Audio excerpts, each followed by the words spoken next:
Okay, everybody, my name is Jeremy Lloyd, and let's go ahead and do a walkthrough of my beta version of my application.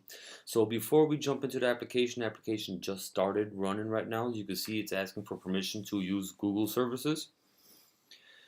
So from the alpha build, there was an in-app purchase issue. There was a that which affected the unlockability, and there was a bug on the back button.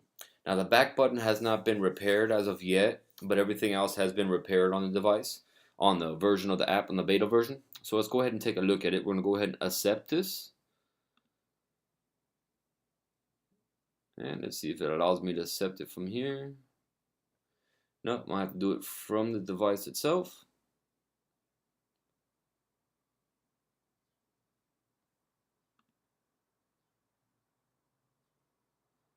And let's see here to get it up and started. Okay. So as you can see, the application is up and running, and you have all these sections on the screen. So let's go ahead and check some of them out. Now the application at the moment is locked. There's no change in the UI at this point in time. Still configuring the Google in-app services. There's just a little bit of a hiccup on their end at the moment. But if you can see here, we click on airplane mode or Wi-Fi signal or even charging battery. At the moment, everything other than the top has been locked for the unlocked version. So now you can see you have all this information right here, but it's been locked. So if we go ahead and pull open the nav drawer, you can see the unlocked full version. Go ahead and you can see here it is opening up the Google in-app purchases. You can go ahead and hit buy, and it'll go ahead and ask you if you want to do this every time or every 30 minutes, and the payment is successful. Due to the testing limitations, we do have to press the button one more time, as we're only allowed to make one purchase every couple hours from what I found online, and then I have to cancel the purchase in order for us to test it some more. So, but just by clicking it again, I remotely triggered everything else that's supposed to be triggered on the first initial one to be triggered when you touch it again.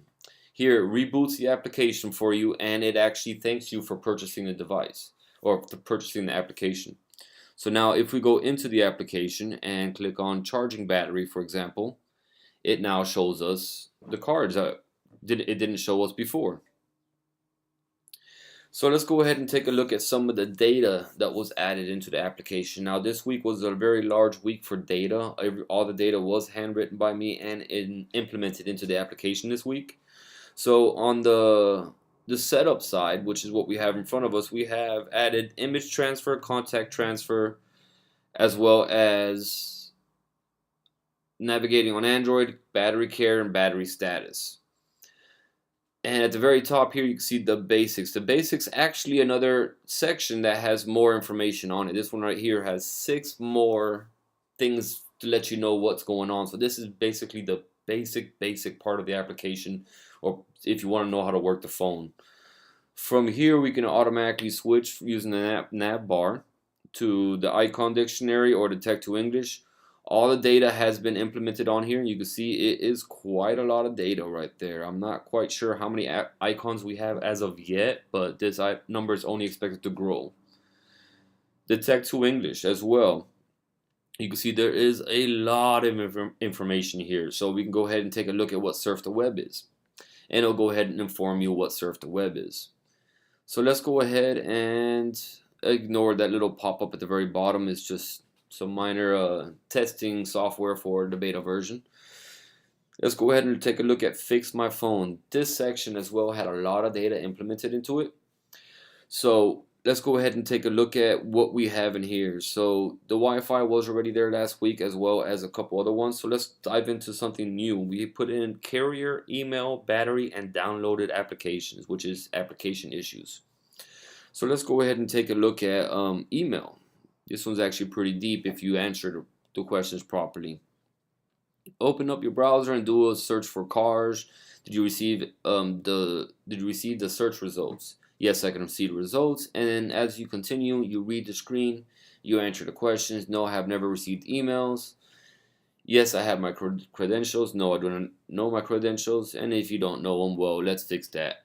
So it'll go ahead and take you to your computer to go ahead and repair everything.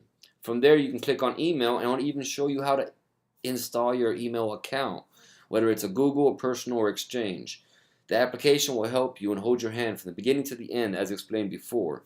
And with these new sections, I think we have nailed it. The sounds as well. Yes, it made some sound. No, it didn't make no sound. So we'll go ahead here, and then we'll go ahead and test it out. Where did we hear it from? Um, and it just continues and continues and continues. So let's continue here on the subject at hand. Let's go ahead and take a look at some of the social media that was implemented this week for the beta build. So we were able now to rate the phone on Google Play Store, which is coming. That's probably going to be implemented towards the last step, as that will require the application to actually be uploaded to Google Play, as well as reserve a place for all the information that we want for the application. So share on Twitter. Let's go ahead and take a look at that one real quick. So once you click it, you can see it opens up a new intent, and it tells you Phone Assist is so helpful. I recommend you download it from the Play Store today. And let's go back to our application here.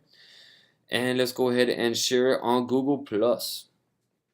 As you can see, it loads up Google Plus. This is a test account, so it does not have one, so we're gonna have to cancel that one, unfortunately. And then you can share on Facebook. Facebook recently changed their API calls, so that is being studied, researched, and implemented at the moment. We're going to be using a third-party library called Simple Facebook, or Simple something like that, I believe, and that will assist us with that. If you've noticed as well, there is one section that is missing, which is a quick search. This is becoming more and more of a hassle, an issue, if you would. To implement this back into the application, we will have to rethink some of the methods that we have for reading and writing the data from our JSON file. We are working on this. This is actually going to be tied directly into the back button, which this obstacle is overcome. And once it's overcome, you'll see the information pop right back on the screen here. That should be coming around for the release candidate. And that concludes my walkthrough of Phone Assist for today. And I'll see you guys all next week for the release candidate.